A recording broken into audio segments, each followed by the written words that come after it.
Hi Year 7 and Year 8 and welcome to our Mastery Writing Lesson 2.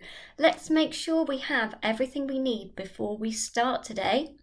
I hope you're all well and are ready to go. So what do we need? Let's quickly recap. You should know the rules by now. We need a pen or pencil, something to write with. We need lined paper because this is writing practice, so typing is not really an option here. We want to be writing on paper and in full sentences. Make sure you've got a ruler for underlining your date and title, and it's really helpful if you have a coloured pen or pencil, something to self-mark and correct your answers to. Make sure you've got everything you need and that you are distraction-free before you continue with the video. Okay, so just like yesterday, please, we're going to make sure our page is set up correctly. Now, you can see I've used the same picture, so go careful here. We need to write Mastery Writing 2 as our title. And we need to make sure that it's the 23rd of the 2nd, 21 for our date. We're going to underline them with a ruler and tick off the letters of thud to show that you're ready. Pause the video, and when you've done that, you can start.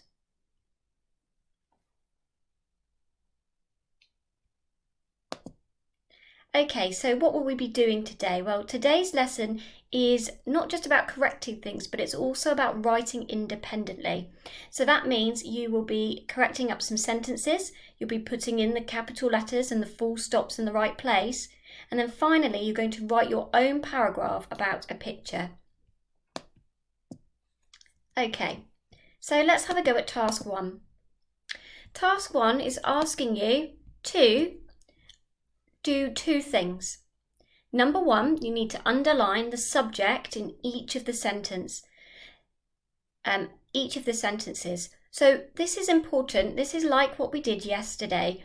We were identifying the subject, that's the person or the thing that is doing the action in the sentence. And then we're going to make sure that we add in the correct capital letters and full stops. So at the moment, you can see this paragraph is incorrect. Okay, it's missing all of the punctuation. And in fact, identifying my subject or the subject in each sentence is going to help me to fix up this paragraph. So let's test it out with sentence 1. We'll do this as a model. So, the mouse saw the piece of cheese. So at the beginning here, I can see that the mouse is my subject, okay? Now that means that I also need to make sure I've got a capital T for the. And I can track now where the sentence should end because the mouse, well, I can see what the mouse did, he saw. And then what the object is, the piece of cheese. So we've got a nice subject, verb, and then object sentence. When I get to a next subject, in this case it's the pronoun look, it, I need a new sentence. So a full stop after cheese and a capital letter for I are going to be important. It looked delicious. That's lovely. Okay, that reads perfectly now. So I must underline my subject, and then I can carry on. It looked delicious. Yeah, okay. Now, next subject comes with the cat. So if I underline this, that helps me out. And I can keep going through, actually. The cat watched the mouse. He. Is that another subject? I think it is. So I'm going to underline it.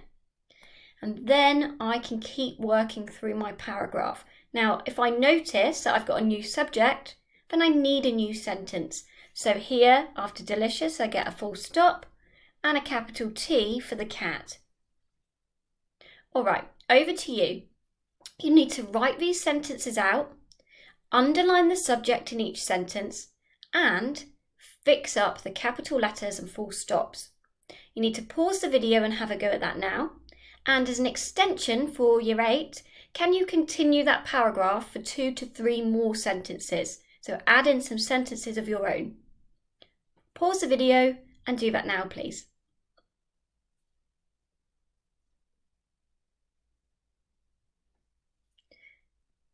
Okay, so only go onto this slide if you are ready to self-mark. So grab that coloured pen and let's get going. Now I'm going to edit on my page and then you can tick the ones that you've got correct. Okay, so we've already said that the mouse should be underlined and that there must be a capital T here. The mouse saw the piece of cheese, full stop, capital I, and that is our subject, it. It looked delicious, lovely, full stop, capital T. Underline the cat watched the mouse, end of sentence, full stop, capital H. He, that's another subject, so I underline it. He wanted to catch the mouse. The mouse, look, new subject here. So I must put a full stop, capital T. The mouse moved towards the cheese. The cat, that's a new subject, underline it. The mouse moved towards the cheese. We need a full stop here and a capital T. So, the cat jumped on the mouse. Lovely. That looks like a full stop should go here because we've got a new subject, capital T. The poor mouse. All of that should be our subject underlined. The poor mouse squeaked and a full stop at the end. Now, we got quite a few things there, so let's go through. So we can get a tick if we've underlined the mouse and a tick if we got a capital T, that's 2. Tick for capital I and a tick for underlining it, that's 4. Tick for capital T, tick for underlining the cat, 6. Tick for capital H, tick for underlining he, 8. Tick for capital T, tick for underlining the mouse, 10. Tick for capital T, tick for underlining the cat, 12. Tick for capital T, tick for underlining the poor mouse, 14. Oh, and maybe just that full stop at the end. Okay, give yourself a mark out of 15 there, guys.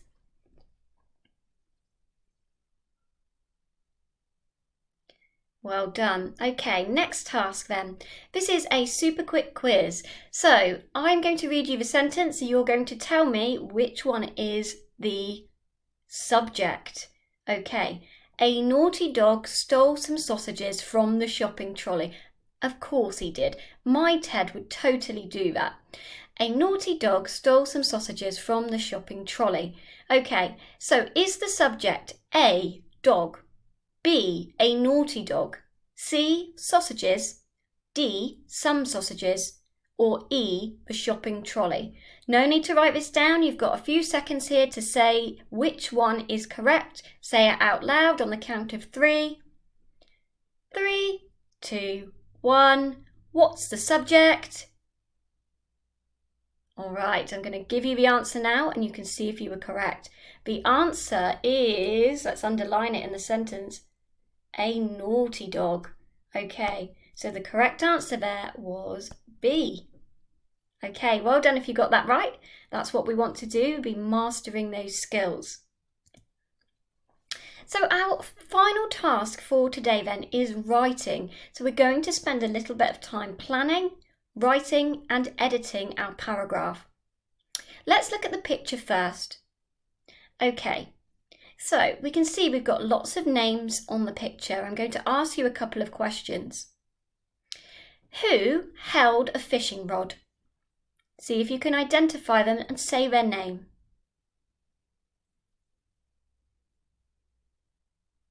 Okay, well done. It's Sally over here, isn't it? Sally held the fishing rod. Who knelt by the picnic?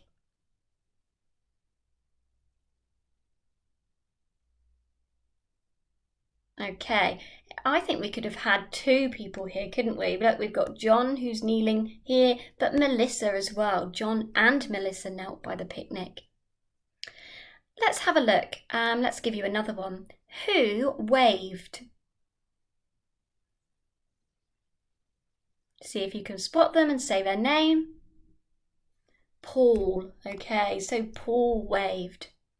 All right, so we can see that in this picture we've got lots of people and they're undertaking lots of different tasks, and we will be describing what everyone is doing. Firstly, let's look at the words in the bottom boxes, and we're going to read them together. So you might want to point at the words with me as we go. Okay, so number 1, we've got the word here, dangled. Okay, so if we dangle something, it means to hang or to swing loosely. Okay, so we might look back at the picture. Who might be described as doing something that dangled?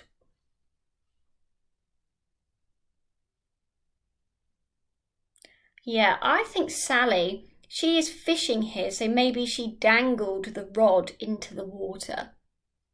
Okay, next word we've got fishing rod. Okay, good, so we can put those together. Sally dangled the fishing rod into the water. In fact, this goes with our next word. Our next word is lake. See if you can say a sentence that includes Sally dangled, fishing rod and lake. Do that now.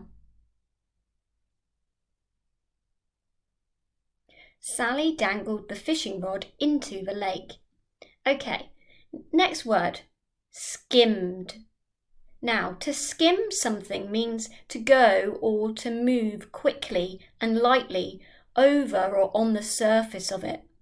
So I bet that you might have skimmed a stone before. So you've thrown it so it just skims and moves lightly across the top of the water.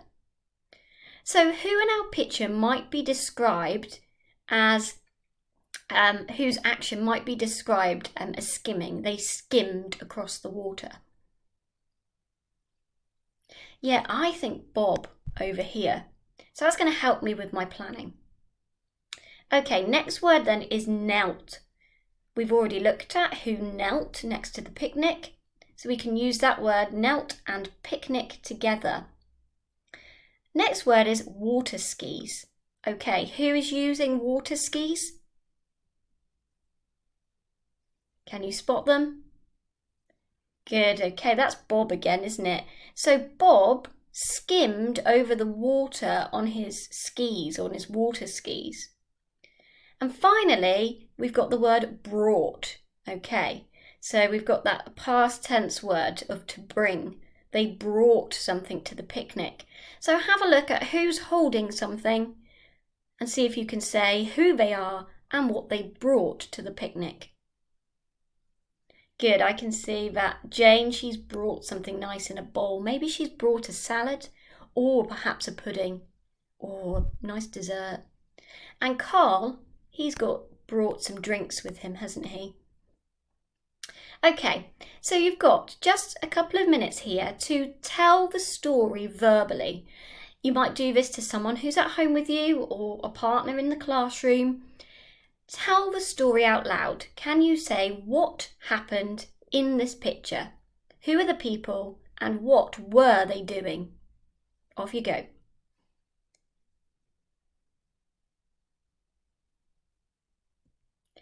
Okay, so before we write, we need to do our mastery checks. So the mastery checks for today are a little bit more challenging. So the first one says, I have used every word from the vocabulary box correctly. Now, in Year 8, I think that you really should be trying to use every word in the vocab box. In Year 7, try to use as many as you can, okay? If you can get every word, that's brilliant. If you can get 3 to 4, that's absolutely fine too. So just try your best and make sure that if you use them, that you use them and spell them correctly. Check 2. I've commented on all the important things that happened in the picture. So that means looking at all of the different people and explaining, describing what they did. And finally, you're going to check that you've used your capital letters and full stops correctly.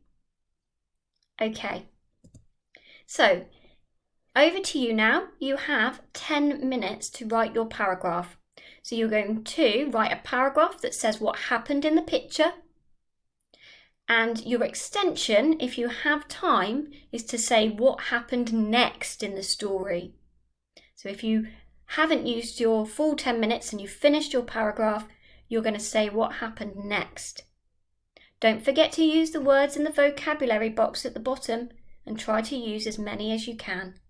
Pause the video and complete your writing task now, please.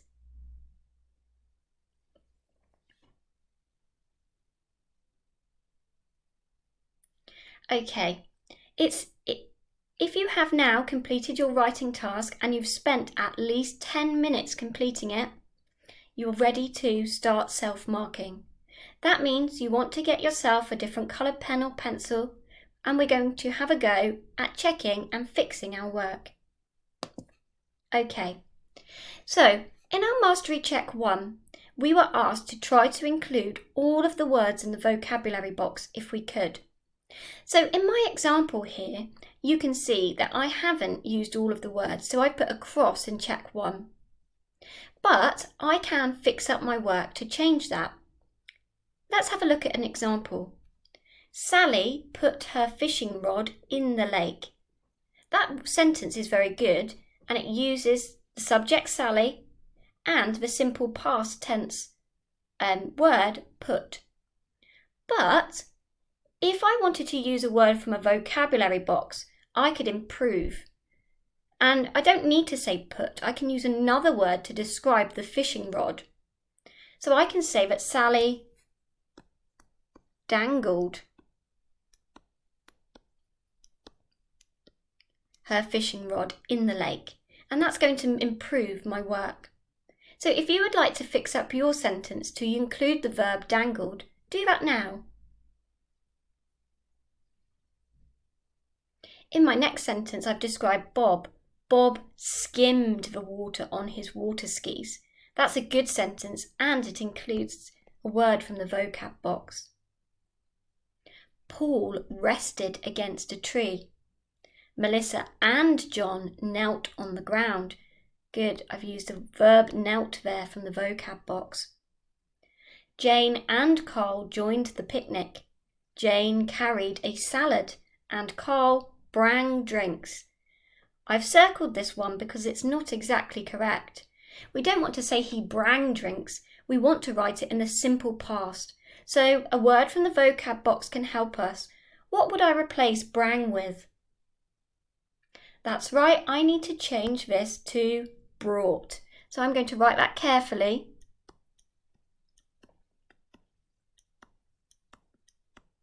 Okay, so you can see that I'm now checking and improving my work. So I want you to spend the next few minutes carefully tracking through and seeing if there are any words you can change. Check the vocab box and tick off the ones you have used. Okay, finally then, we're going to check. I have used each word from the vocab box correctly. Now in class we would draw a little box, wouldn't we? We would just do a little box and we'd write 1. Okay, a little box under our writing, write 2, and a little box here for 3. And then underneath we're going to check each one. Mastery Check 1, I have used every word from the vocabulary box correctly. Okay, so if you've got that one and you've done it, give it a tick. I have commented on all the important things that happened in the picture. Check your work, and when you're happy, if you've done it all, tick it off. Number 3, I have used capital letters and full stops correctly. Right, really important that we do Mastery Check 3. That's a significant one here because it means our writing will be really accurate. So check carefully, fix any that you need to before giving yourself a tick. Pause the video if you need to and do all of your mastery checks. Okay. Really well done today, guys. You have been putting your writing skills to practice. I would like you now, please, to send over your work to me or to your teacher, Miss Riley. And remember you can upload it to Show My Homework, or you can send it to us via our college email address. Excellent work today. You have done really, really well, and I look forward to reading your stories. Have a really good day. Bye-bye.